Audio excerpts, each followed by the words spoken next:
नमस्कार भक्तों, जय मां पद्मावती, जय गुरुदेव। सौर मंडल के नवग्रहों में शुक्र का अलग ही महत्व है।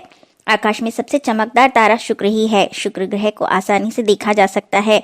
इसे संध्या और भोर का तारा भी कहते हैं, क्योंकि इस ग्रह का उदय आकाश में या तो सूर्योदय से पूर्व या संध्या को सूर्यास्त के पश्चात होता है।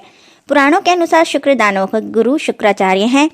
दैत्य गुरु शुक्र दैत्यों की रक्षा के लिए तत्पर रहते हैं। ये बृहस्पति की तरह ही शास्त्रों के ज्ञाता, तपस्वी और कवि हैं। इन्हें सुंदरता का प्रतीक माना गया है। शुक्र के अस्त दिनों में भी शुभ कार्य वर्जित माने जाते हैं। इसका यह कारण होता है कि पृथ्वी का पर्यावरण शुक्र प्रभाव से दूषित माना गया है। शुक्र ग्रह को भौतिक सुख सुविधाओं का कारक माना गया है। शारीरिक खूबसूरती से भी इसकी विशेषता जुड़ी हुई है। शुक्र यदि मजबूत हो तो जातक में अद्भुत सौंदर्य होता है। शनि मंद कार्य करे तो शुक्र साथ छोड़ देता है। शुक्र को मजबूत करने के लिए सफेद कपड़ों का अधिक से अधिक इस्तेमाल करना चाहिए। शुक्र और चंद्र दोनों से ही सफेद जुड़ा है। डेली लाइफ में इसका इस्तेमाल आपका शुक्र शांत रखता है और खूबसूरती के लिए हर किसी की आपको तारीफ भी मिलेगी। इलायची के पानी से स्नान करें। थोड़े से पानी में बड़ी इलायची उबाल लें। इसे ठंडा करके नहाने के पानी में मिलाएं। आखिरी बार इससे स्नान करें। इस दौरान शुक्र देव का ध्यान करते हुए ओम द्राम द्रीम द्रोम सह शुक्राय नमः का जाप करते रहें। चांदी या प्लेटिनम का छल्ला पहनना शुक्र ग्रह को शांत रखता है। यह नकारात्मक ऊर्जा को भी आपसे दूर रखता है। इस प्रकार आपको न सिर्फ खुशहाल और शांतिपूर्ण जीवन मिलता है, बल्कि आपकी खूबसूरती में निखार भी आता है। त्वचा से संबंधित परेशानियां अपने आप दूर होने लगती हैं यदि आप अंगूठे में चांदी का छल्ला पहनते हैं। खाने में सफेद वस्तु का उपयोग करना भी शुक्र को मजबूत करता है।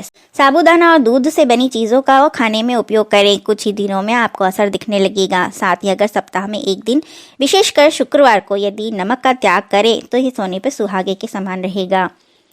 लक्ष्मी की उपासना करना शुक्र को मजबूत बनाता है। ओम महालक्ष्मी नमः का निरंतर जाप करते रहें। यदि आपके विवाह में विलंब हो रहा है तो शुक्रवार से शुरू करें। पत्नी मनोरमा देही मनोव्रतानुसारिणीम तारिणीम दुर्ग संसार सागरस्य कुलोद्भवाम। यह मंत्र दुर्गा सप्तशती से लिया गया है। शादी की कामना करने वाले पुरुष जातकों को स्नान के बाद 11 बार इस मंत्र का जाप करना चाहिए। इससे उनकी कामना शीघ्र पूर्ण होती है।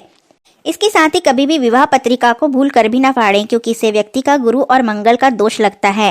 रात के सोते समय व्यक्ति को हमेशा सिर दक्षिण की ओर रखना चाहिए, कभी भी उत्तर की ओर नहीं करना चाहिए। इससे अनिद्रा रोग होने की संभावना होती है, जिसका असर सीधा सीधा पाचन शक्ति और स्वास्थ्य पर पड़ता है। घर से निकलते समय माता पिता को विधिवत प्रणाम करना चाहिए। इससे बृहस्पति और बुध ठीक रहता है और व्यक्ति जटिल से जटिल समस्याओं को भी शीघ्रता से निपटा सकता है।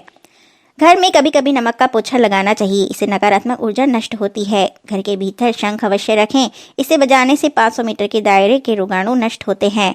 घर का प्रवेश द्वार एकदम स्वच्छ रखें। प्रवेश द्वार जितना स्वच्छ होगा, घर में लक्ष्मी आने की संभावना भी उतनी ही बढ़ जाती है। प्रवेश द्वार के आगे स्वास्तिक, ओम, शुभ लाभ जैसे मांगलिक चिन्हों का उपयोग अवश्य करें।